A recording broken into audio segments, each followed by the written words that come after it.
La vida, mientras tanto, viene con nuevas historias de mitos. Rosa Pardina, buenos días. Hola, buenos días a todos. Hoy hablaremos del retorno a casa de Ulises. Y tan largo fue y tantas sus aventuras y desventuras que vamos a dividir el viaje en 2 episodios y empezaremos con la partida desde Troya. Ulises reunió a sus 12 naves, que transportaban a más de 600 hombres, para regresar victorioso a su hogar tras un viaje que no hubiera debido durar más de unas pocas semanas. Con las bodegas rebosantes del botín conseguido en la guerra y el orgullo de haber saqueado a la ciudad más fortificada del mundo, aquellos hombres pensaban que nada ni nadie podría acabar con ellos. Pero voy a hacer un spoiler.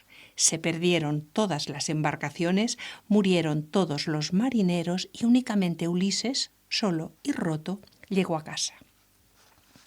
Pues las naves pusieron la proa rumbo a Ítaca, pero los vientos las empujaron hasta los Cicones, al noroeste de Grecia. Con la sangre de su victoria todavía fresca en las manos, desembarcaron allí para saquear la ciudad, matando a los hombres y repartiéndose un suculento botín. Tras el ataque, Ulises ordenó partir rápido, pero sus hombres estaban envalentonados y se quedaron bebiendo y comiendo en la playa. Eso dio tiempo a los Cicones a contraatacar con refuerzos del interior y acabaron matando a 72 hombres antes de que pudieran huir. Tuvieron que hacerse a la mar, aunque en aquel momento los vientos no eran favorables, y los arrastraron hasta la isla de los lotófagos. Allí, algunos probaron la flor de loto, que hace que el cerebro libere dopamina. Eso provocó tal estado de placer y satisfacción en aquellos hombres que su mente olvidó por completo el deseo de volver. Solo la determinación de Ulises, que los arrastró a la fuerza de vuelta a las naves, evitó que perdiera allí a más hombres. Así llegaron a la tierra de los cíclopes, seres monstruosos, inmensos y provistos de un solo ojo. Se decía de ellos que no obedecían ni las leyes ni a los dioses, y Ulises sentía curiosidad por saber cómo vivían. Con un odre de vino para ofrecer como agradecimiento a un supuesto recibimiento hospitalario, el héroe reunió a 12 de sus mejores hombres y se adentró en la isla. No les costó encontrar una enorme cueva cerca del mar. Entraron y la hallaron repleta de quesos y corrales con cabritillos. En aquel momento el dueño de la cueva no estaba allí, y los compañeros de Ulises les suplicaron que se marcharan de inmediato cargados con las provisiones, temiendo la presencia de algún salvaje habitante. Pero Ulises estaba empeñado en ver de cerca quién vivía en aquella grandiosa gruta, y les instó a quedarse y a disfrutar de aquellos sabrosos quesos.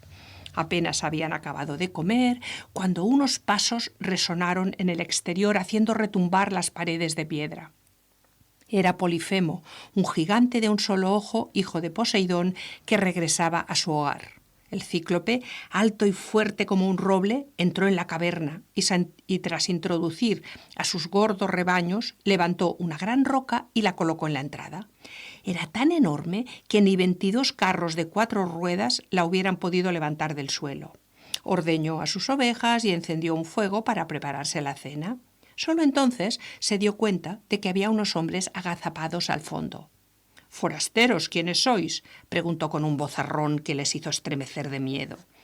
Ulises pretendió hacer gala de su elocuencia y empezó a hablar, dando un paso adelante para pedir hospitalidad. Polifemo ni siquiera le respondió. Agarró a 2 de sus hombres, los cortó en trocitos y los asó para su cena, ante la mirada aterrada de sus compañeros. Después se durmió. Ulises hubiera podido clavarle su espada en el pecho mientras dormía, pero no sabía si una simple espada acabaría con el gigante. Además, ellos jamás hubieran podido mover la enorme piedra de la entrada y hubieran muerto ahí dentro. Debía urdir otro plan, y mientras pensaba en ello, llegó el nuevo día, y el gigante se zampó a 2 hombres más como desayuno, tras lo cual salió de la cueva con su rebaño, no sin antes atrancar bien de nuevo la puerta. Ulises y los 6 compañeros que quedaban estaban aterrorizados por lo que habían visto y por el destino que les esperaba, pero el astuto héroe ya había trazado un plan. Calentaron al fuego una estaca de olivo y afilaron bien la punta, esperando que al anochecer regresara el gigante. Al igual que la noche anterior, este ordeñó su rebaño, preparó un fuego y se comió a 2 hombres más. Entonces Ulises se acercó a él y le ofreció una copa del vino que había traído consigo. Polifemo la bebió y le complació muchísimo, tanto que quiso saber su nombre para poder ofrecerle el don de la hospitalidad que había pedido.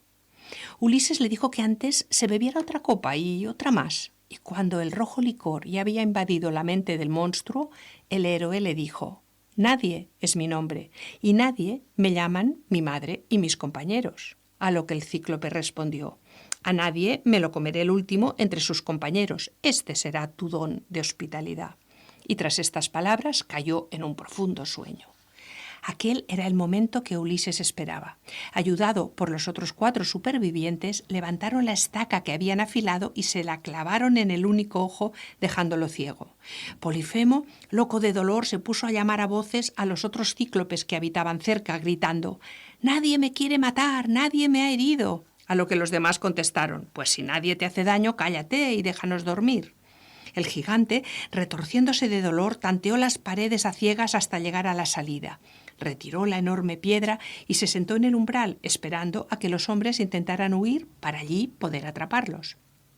Las ovejas empezaron a salir mientras Polifemo las iba palpando para que ningún hombre osara huir entre ellas, mientras gritaba que se los comería a todos de un bocado. Pero a Ulises aún le quedaba un recurso. Ató a sus hombres bajo el vientre de los carneros más lanudos y él mismo se ocultó aferrándose al más grande. Y aunque Polifemo palpaba el lomo de los animales antes de dejarlos salir, no detectó a los hombres escondidos debajo. La astucia de Ulises lo había salvado una vez más, pero su arrogancia estuvo a punto de acabar con él.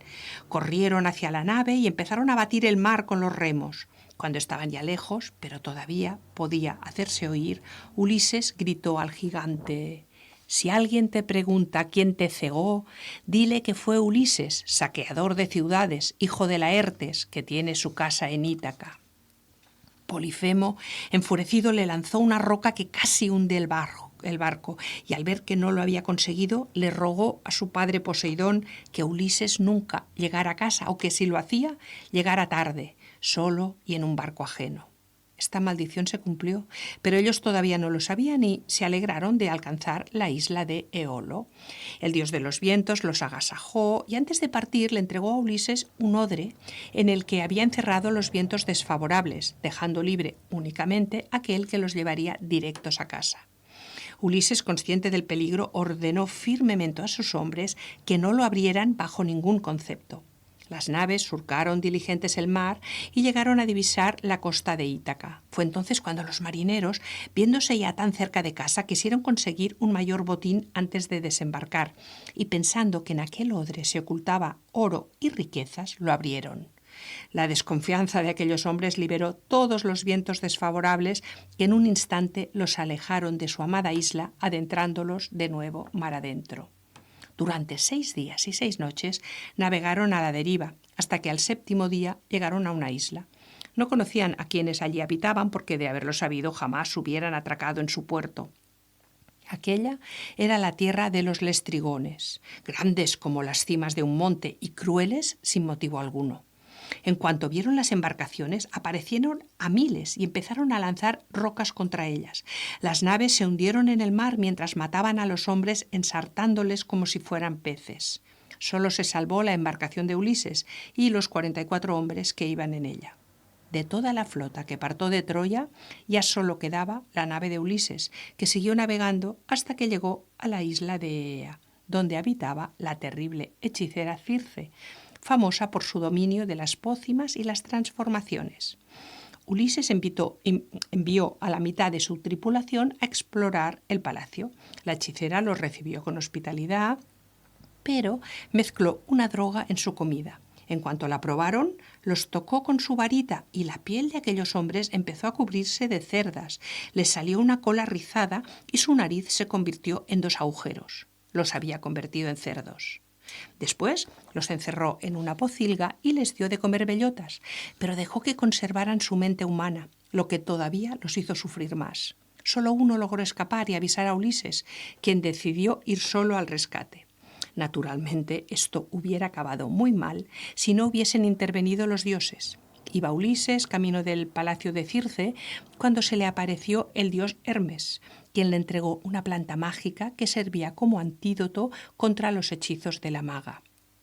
Le advirtió además de cómo debía tratarla para conseguir su ayuda. Circe lo recibió con la misma hospitalidad con la que había tratado a sus compañeros y le dio el mismo brebaje, que no le hizo ningún efecto. Al contrario, siguiendo las instrucciones de Hermes, el héroe desenvainó su espada y la amenazó. Circe, sorprendida por su resistencia, se rindió y aceptó devolver a los hombres a su forma original. No solo no murió nadie en aquella isla, sino que pasaron allí un año entero, comiendo, bebiendo y compartiendo la cama con las bellas mujeres del palacio.